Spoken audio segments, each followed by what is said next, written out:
Oke, jadi halo teman-teman semua, kita dari kelompok 3 mau bahas tentang evolusi kimia. Jadi ada Abi, ada Rai, Rendro, Mike, dan Kimi. Baik, yang pertama itu teori evolusi kimia itu menganut bahwa kondisi bumi yang berkembang sehingga mendukung untuk kehidupan makhluk hidup lainnya. Isi teorinya adalah laut yang baru terbentuk mengandung molekul-molekul sederhana yang berlimpah. Dari molekul sederhana tersebut kemudian terbentuk molekul yang lebih kompleks.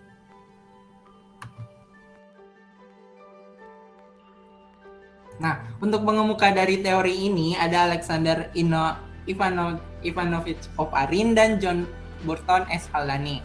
Dan untuk meneliti teori ini ada Stanley L.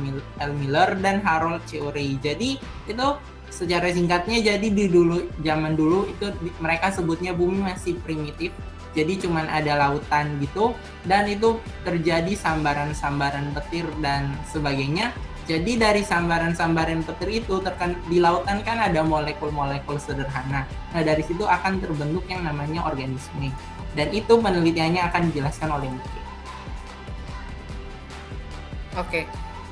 Jadi untuk to be clear dulu kepada teman-teman sekalian, teori evolusi kimia atau neoabiogenesis ini adalah teori pembaruan dari teori abiogenesis yang tadi dijelaskan oleh kelompok pertama.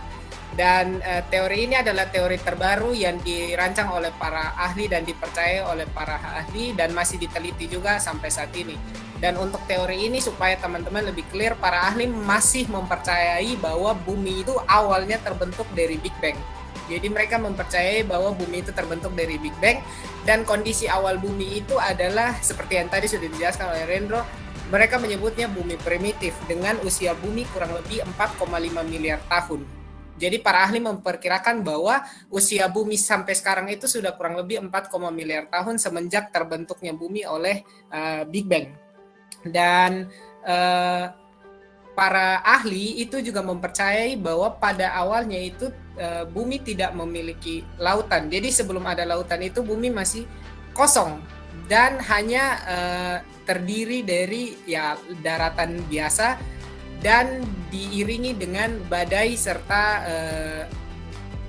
petir di mana-mana. Jadi pada saat itu kondisi bumi memang terlalu sangat tidak stabil dan para ahli memperkirakan bahwa pada zaman bumi primitif itu tidak memiliki kehidupan sama sekali dan di bumi itu hanya ada molekul-molekul sederhana dan para ahli menguraikan molekul-molekul sederhana itu adalah beberapa molekul sebagai berikut. Yang pertama ada gas nitrogen, ada uap air, ada metan, ada gas hidrogen, karbon monoksida dan juga amonia. Nah, setelah molekul-molekul ini adalah molekul pertama yang ada di bumi dan mereka akan bereaksi satu sama lain dengan bantuan sinar matahari dan kilatan petir yang terjadi, itu akan membentuk molekul-molekul organik sederhana. Nah, saat itu oksigen di atmosfer itu belum terbentuk saat para gas-gas awal ini bereaksi itu senyawa, maksudnya oksigen waktu pada saat itu belum ada. Kenapa tidak ada oksigen? Karena kalau ada oksigen pada saat itu tidak mungkin terjadinya terbentuk senyawa organik sederhana secara spontan karena oksigen itu sangat reaktif dan juga dia dapat memutus ikatan kimia yang baru terbentuk. Nah, laut di permukaan bumi itu baru terbentuk pada sekitar 3,8 miliar tahun yang lalu pada saat permukaan bumi mulai mendidih. Gitu. Nah, si Harold Urey dan muridnya Stanley Miller itu melakukan penelitian terhadap hipotesisnya Oparin dan Haldane itu pada tahun 1953 dengan membuat alat yang meniru kondisi atmosfer bumi primitif seperti gambar yang teman-teman bisa pada lihat. Nah, cara dia menguji hipotesis ini adalah dengan mencampurkan gas-gas yang disebutkan oleh para ahli sebagai gas-gas awal, itu ada metan, amonia, uap air, dan juga hidrogen, ke dalam alat yang dia rancang. Nah, setelah itu dengan menggunakan aliran listrik untuk menyimulasikan kilat dan juga cahaya matahari pada bumi primitif, hasilnya sangat menakjubkan dan benar dalam beberapa hari percobaan tersebut itu menghasilkan senyawa organik sederhana yang baru yaitu urea, asam asetat, asam laktat dan juga asam amino. Dan dari hasil eksperimennya ini Miller dan juga Urey itu berpendapat bahwa terbukti senyawa organik itu sangat mungkin terjadi secara spontan pada atmosfer bumi yang primitif. Next. Silahkan. Nah dari itu dari yang tadi penelitian yang sudah Mike bilang timbul beberapa pertanyaan. Lanjut Mike. Ya, dari penelitian yang telah dilakukan oleh kedua ahli tersebut, mereka menemukan bahwa ternyata betul bahwa bumi itu bisa bereaksi secara spontan atau gas-gas tersebut bisa bereaksi secara spontan untuk menghasilkan senyawa organik.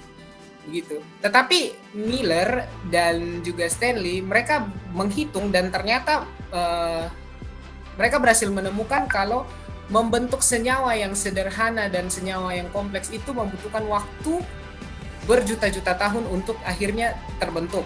Bahkan menurut Miller, untuk membentuk makhluk hidup sederhana saja itu memerlukan waktu puluhan juta tahun untuk bisa jadi makhluk hidup sederhana. Nah, jadi terbentuknya makhluk hidup itu tidak sesederhana yang disampaikan oleh para penganut teori abiogenesis yang pertama tadi, yang tinggal mencelupkan tanah lalu tiba-tiba muncul, dan masalahnya hanya di tidak menutup toples dan membuka toples, ataupun dari teori biogenesis yang tentang makhluk hidup berasal dari makhluk hidup. Tapi para ahli di sini membuktikan bahwa lebih kompleks daripada itu, karena terbentuknya makhluk hidup itu berdasarkan dari molekul kecil yang bereaksi secara spontan di alam untuk membentuk makhluk hidup yang baru. Nah, setelah teori ini dikemukakan begitu, banyak timbul pertanyaan di kalangan para ahli dan juga para masyarakat tentunya yang mendengar teori ini, yang menyaksikan teori ini, terutama di kalangan para ahli. Ini adalah beberapa list pertanyaan yang paling mendasar yang masih dipertanyakan dan diteliti sampai sekarang, yaitu apakah dalam jangka waktu dan kondisi bumi pada waktu itu mungkinkah untuk menghasilkan makhluk hidup dengan molekul yang kompleks?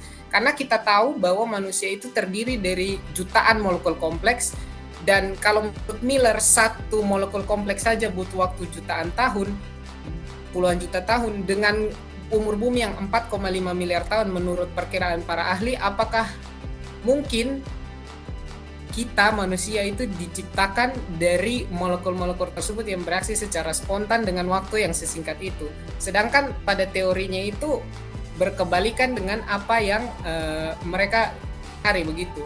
Mereka membuktikan bahwa bumi 4,5 miliar tahun, sedangkan untuk menyusun satu molekul saja itu membutuhkan puluhan juta tahun. Sedangkan bagaimana membentuk manusia yang sekompleks ini?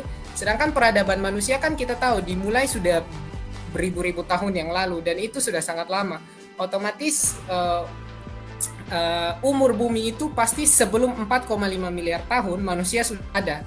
Nah, dengan kurun waktu 4,5 miliar tahun saja itu sudah menjadi pertanyaan, bagaimana dalam kurun waktu 4,5 miliar tahun bisa molekul kompleks sebanyak jutaan itu dibentuk.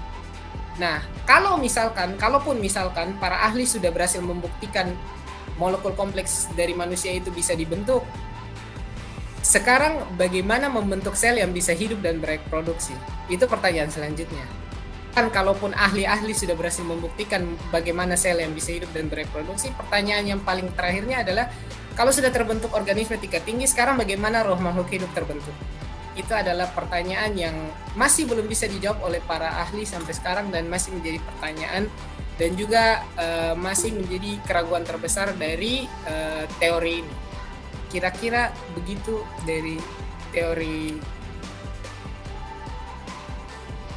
evolusi kimia. Nah, jadi kesimpulan yang dapat kita sampaikan, yang pertama adalah teori ini yang pasti kurang dapat dipercaya.